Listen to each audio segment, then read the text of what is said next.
స్వాగతం, సుస్వాగతం గాయత్రి జ్యోతిష్ కేంద్రానికి. నేను మీ వంశీ ఆస్ట్రో. శ్రీ వాల్మీకి విరచిత శ్రీమద్ రామాయణం బాలకాండ 57వ సర్గ. ఓ రామ, వశిష్ఠుని చేతిలో ఓడిపోయి పరాభవం చెందిన తరువాత ఆ అవమాన భారము తట్టుకోలేక విశ్వామిత్రుడు తన భార్యతో సహా దక్షిణ దిశగా వెళ్ళాడు. అక్కడ కేవలం ఫలములు మాత్రము ఆహారంగా తీసుకుంటూ ఘోరమైన తపస్సు చేశాడు. ఆ సమయంలో విశ్వామిత్రునకు హవిష్యందుడు, మధుస్యందుడు, దృఢనేత్రుడు, మహారథుడు అనే 4 కుమారులు జన్మించారు. అప్పటికి 1000 సంవత్సరాలు గడిచాయి. విశ్వామిత్రుని తపస్సుకు మెచ్చి బ్రహ్మదేవుడు ప్రత్యక్షమయ్యాడు. ఓ విశ్వామిత్ర, నీ తపస్సుకు నేను మెచ్చాను. నీవు క్షత్రియుడవు, ఇప్పుడు బ్రాహ్మణత్వం అవలంబించి తపస్సు చేశావు. అందుచేత నీవు రాజర్షివి అయ్యావు అని పలికాడు. తరువాత బ్రహ్మదేవుడు స్వర్గలోకమునకు వెళ్ళిపోయాడు.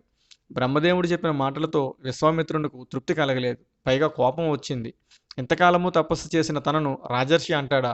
నేను బ్రహ్మర్షిని ఎందుకు కాకూడదు? బ్రహ్మర్షి అని పిలవబడే వరకు తపస్సు చేస్తాను అని నిర్ణయించుకున్నాడు. మరలా తపస్సు చేయడం మొదలుపెట్టాడు విశ్వామిత్రుడు.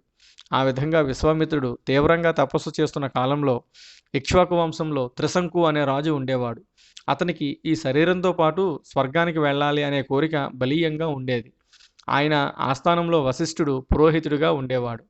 త్రిశంకుని వశిష్ఠుని పిలిచి తన కోరిక తెలిపాడు. త్రిశంకుని విపరీతమైన కోరిక విన వశిష్ఠుడు ఆ పని తన వల్ల కాదు అని చెప్పాడు. నీ వల్ల కాకపోతే నీ కుమారులతో చేయిస్తాను అని పలికి త్రిశంకుడు వశిష్ఠ కుమారుల వద్దకు వెళ్ళాడు. వశిష్ఠుని 9 కుమారులు తమ తమ ఆశ్రమాలలో తపస్సు చేసుకుంటున్నారు. వారి వద్దకు వెళ్ళాడు త్రిశంకు. వాళ్ళ ముందు చేతులు జోడించి ఇలా ప్రార్థించాడు. ఓ మునికుమారులారా, నేను ఒక యజ్ఞం చేయ సంకల్పించాను. కానీ మీ తండ్రి గారు వశిష్ఠుల వారు నా చేత ఆ యజ్ఞం చేయించుటకు ఒప్పుకొనలేదు. అందువలన మీ వద్దకు వచ్చాను.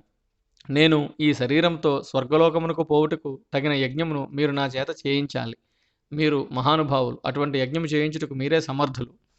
వశిష్ఠుడు నాకు పురోహితుడు. ఆయన కాదన్నప్పుడు ఆ కార్యము ఆయన కుమారులైన మీరే నెరవేర్చాలి. రాజులకు పురోహితులు దైవ సమానులు కదా. అందువలన మీరు నాకు దైవ సమానులు. కాబట్టి నా కోరిక కాదనకండి. నా చేత యజ్ఞం చేయించి నన్ను సశరీరంగా స్వర్గలోకమునకు పంపండి అని వేడుకున్నాడు త్రిశంకు. ఇది వాల్మీకి విరచిత శ్రీమద్ రామాయణం బాలకాండ 57వ సర్గ సంపూర్ణం. ఓం తత్సత్. ఓం తత్సత్. ఓం తత్సత్.